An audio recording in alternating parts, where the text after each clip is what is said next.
mitadiavay anao mandritry ny fiainanao tsy atalainao haizao fa tsy ahitako ianao olo nihay nitianao takay holatia sy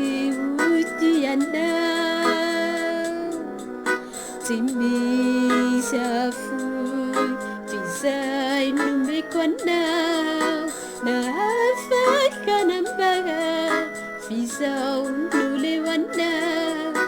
mitomby isan'andro ny fitiavako anao ny omaly kesiny anio ty azonanao ao satria tiako ahity anao fizao irerinombola tena ty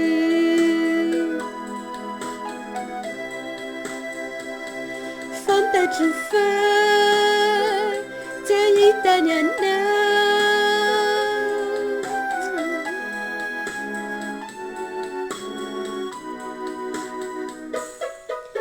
tsy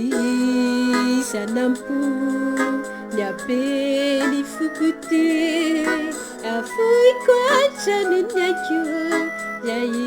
ilainao anao manampahitanao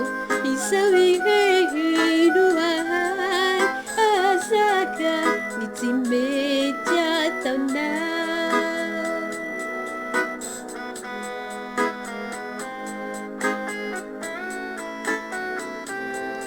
sao